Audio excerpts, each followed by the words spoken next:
All right, a very good morning, folks, and welcome to second day of week number 13 of this trial, of this bribery trial.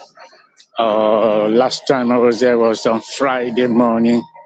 That same Friday, that session, the defense for the former Minister of Petroleum, Diezani, they finished their submission. But Friday was very heavy. Remember from Monday, right, just in front of the curtain now, from Monday of last week all through Friday, Diezani was in the witness box, being led in evidence by her leading counsel, Jonathan Laidlaw. Let me say, first of all, there is a tube strike in London, so hopefully all the jurors will turn in. The judge, while dismissing them yesterday, said there's been a record of members of the jury coming in during tube strike. So hopefully, London Bridge is very busy. Tube strike is actually not starting until in about a couple of hours, but that's by the way. So on Friday was really intense because it was closing day for the defense for Jonathan Laidlaw. And remember, from Monday, like I said, he's been leading her in giving evidence. Friday, she really broke down. But before I come to why the former minister broke down in tears, in the witness box, it was not.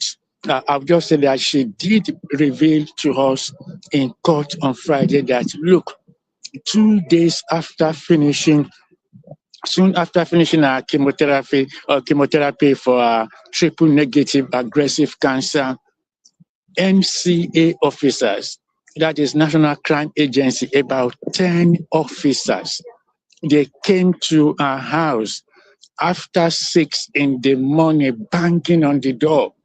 She said in court, if not for my son, I don't think I would have been here today. That was on Friday. She was wondering, I'm not, that was the point that, one of the points where that really got her, that what did I do? I'm not a criminal. After serving my country, after being OPEC chairman, and then after finishing chemotherapy, after finishing cancer treatment, few days later, she said about 10 NCA officers early in the morning banging on her door that, then they arrested her, and took her to the station, that it was even a doctor who marched to Charing Cross Hospital or police station to say, you have to release this woman. So that was just, that was really, really surprising that, about 10 officers coming to arrest a harmless former Minister of Petroleum for Nigeria. That itself, it sounds very, very inhuman, but she put it out there before the jurors on Friday. They said, why? What did I do? So at that point, she broke down. Also, she did mention, don't forget as well, that the day before, she said, when being led in evidence by her lawyers, where she was asking, I know your divorce was, a very difficult time, but again, there is a context the defense lawyer was trying to build, was asking her a question, and she said, look, after she was first diagnosed with triple negative cancer, before the diagnosis, the doctor that is here in London, the doctor looking after her, initially told her the lump in her left breast was not cancerous.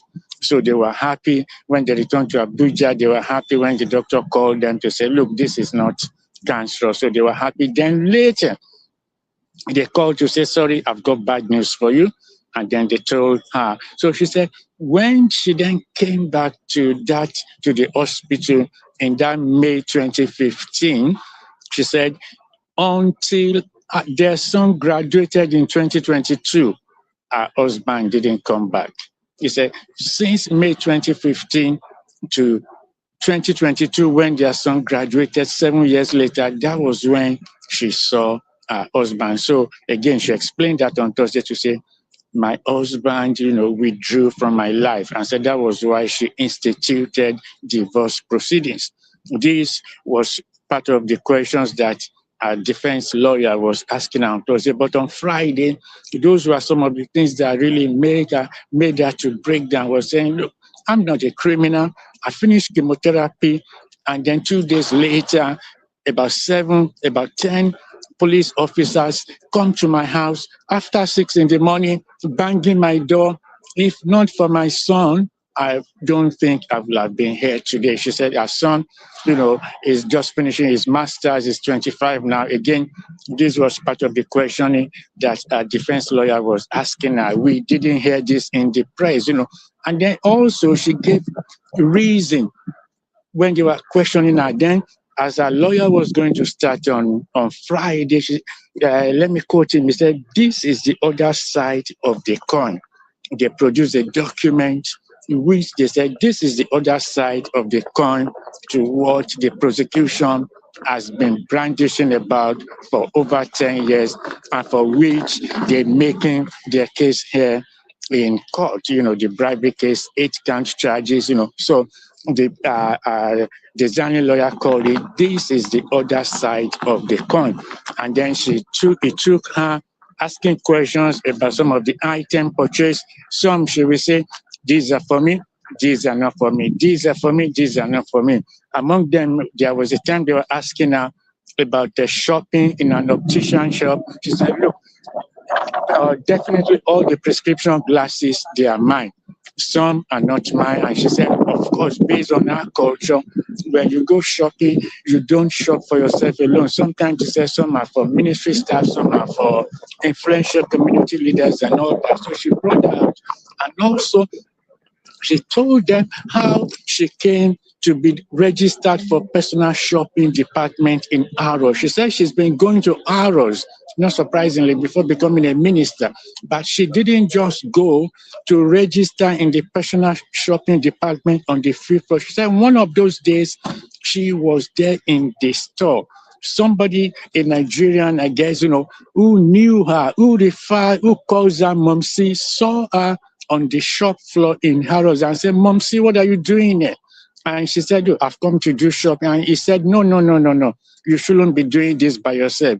And then he then took her to where and then called Amina, who has come to this court to give evidence for the Crown prosecution, to say he was the one that took her to say, look, Momsi should not be shopping on the shop floor by herself. That this is a prestigious Nigerian. This is an illustrious Nigerian. She said that was how she got to be registered in the personal shopping at Harrods. So it wasn't that she went out of her way. And of course, she's been doing shopping in Harrods before becoming a minister. So those were also pointed out when a lawyer was questioning her. Also, I may not get to that, but yesterday cross-examination started, and yesterday was very interesting, but I'll get to that one later. If not now, that will be later. So, and then she also mentioned that, that all the prescription glasses, the scarves, she's somebody who likes scarves. So scarf were for her. Among the prosecution cases was that Kola Aluko and Kevin, Benedict Peters, they paid, part of what they said, she took advantage of her position that they paid for chartered flight for her. They cited a lawyer brought out one of those flights. One of those flights was to Hamburg. I don't have the date, but I'll come back to the date later. One of those flights was to Hamburg. She said she went to Hamburg on the instruction of the then President Goodluck Jonathan, because former President Ibrahim Babangida was sick. He was receiving treatment on the outskirts of Hamburg. So that was why they had to go by chartered flight. So she said, look, these flights, obviously that if these flights were for official duties, and the lawyer asked her, did you see the former president, that is Babangida? He said, oh yes, we spoke to him for about 3 hours, and that they gave President Goodluck Jonathan feedback that on the assignment that he gave them. So she said that. Then there was another flight among those that the prosecution said she took advantage, she received bribes, that those 4 people paid for a flight. Another flight was to Doha or Dubai, where she was to go and take for an OPEC meeting. And then there was another flight, no, that wasn't to OPEC meeting, but there was a flight which she did not board. Her name was on the manifest. She said, look, that time she was already feeling sick. She tried to go for that meeting. Nigeria was to be made the president of gas exporting countries. She was to be made the president by virtue of being the petroleum minister. She said she tried for that occasion, there was a ready-made flight in Abuja, chartered flight to take her to that function. But she tried 3 times, she could not. She had to let President Goodluck Jonathan know that, look, I cannot make this flight, I cannot make this event. Yet her name was on the manifest of the flight. So that was pointed out also by our defense. And then we come to yesterday. Cross-examination started yesterday. There was a lot of time yesterday that she was really, you could sense the anger in her voice, telling the prosecutor, Madam Prosecutor, I have said it several times. I was advising, interior decoration is my thing. I was advising Kevin, Benedict Peters, and Kola Loko that she was advising, and that was all she was asked, she was doing for those people. And also to reiterate, she mentioned yesterday also that, look, Madam Prosecutor, you are displaying 3 of these properties. These properties were initially, after her arrest, the NCA, National Crime Agency, they put a forfeiture notice on these properties. After those forfeiture notices were lifted, those properties have been returned to their owners. Those properties have been sold off. So she was telling the prosecutor, why are you telling the court? Why are you bringing these things to court? Why are you bringing this? The properties have been returned to the owners. Most time yesterday, there were times yesterday, the prosecutor herself looked as if she was sweating, drinking water, of course. Diezani herself took water occasionally, but also you could see she was really saying, look, these properties that you are saying were linked to me. NCA initially put forfeiture on them. Then they lifted the forfeiture. Those properties were returned to the owners. The owners of those properties, they have sold off those 3 properties. Why are you bringing them to me? Why are you linking them to me? So these were some of the things which happened yesterday. And today, like I said, there's still strike in London. Hopefully, jurors will be able to come in about over an hour when the court starts. I'll give you further updates later, but I should let you know what happened on Friday. Why she broke down. It wasn't a pity breaking down. It was somebody, and like she said, the lawyer asked her, what was the plan coming to London in 2015? She said by then, as I mentioned on Friday, she had been feeling tired repeatedly towards the end of 2014. And when this thing was going on, she thought it was the stress of her job. And also she was the campaign director for PDP ahead of the 2015 election that she had. So it was when she had already even told President Goodluck Jonathan, I don't want to serve again. That was if PDP had won. She had already told him. She mentioned that in court that she had already told the President Goodluck Jonathan, I don't want to continue in office should PDP win. So she said, when she then came to London, the barrister asked her, what was the plan coming to London in 2015? She said it was to come. London will have been one of her bases. Secondly, their son was then in boarding house. So she was coming. The plan would have been to come to London, make it one of their bases. But since May 2015, she has been stuck here because of this trial. So those were some of the things. And then another thing, when she broke down, she said, look, the NCA shattered my reputation. That was really one of the talking points that made that to be today. They shattered my reputation that I built they shattered it, they make it look as if, she had done something, that she is a criminal. So she was really emotional. That was when the tears came. Of course, she wiped them there. Everybody stood still there, but she said, look, they shattered my reputation. I came here, I didn't do anything. I came here for cancer treatment.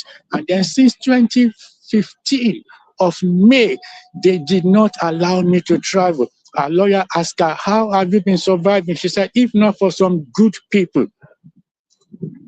They said, are you working? She said, no, she doesn't. She only came visiting. That if not for some good people who have been supporting her, because she has no cost to money. So those are the things that really made her to break down, not to break down as it were, but to be really emotional when she was giving her own statement. Sometimes she will tell the court, apart from questioning by her lawyer, she'll say, look, I've got something to say.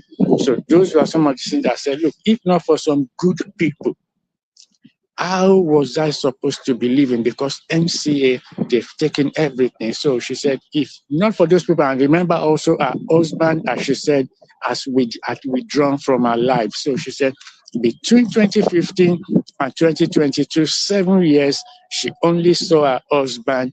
After the correct diagnosis that she had cancer, she said her husband didn't show up until 7 years later in 2022. So those were the things that happened on Friday. Most of what happened on yesterday, I'm going to give you that update later. But yesterday, like I said, she did really tell the prosecutor and say, look, those 3 properties, they've been sold. They've been given to the owners. Why are you putting them before the jury as if these are linked to me? So today, the cross-examination continues. And like I said, hopefully all the jurors will make it to court because of the tube strike. But that is how it is. A lot happened yesterday.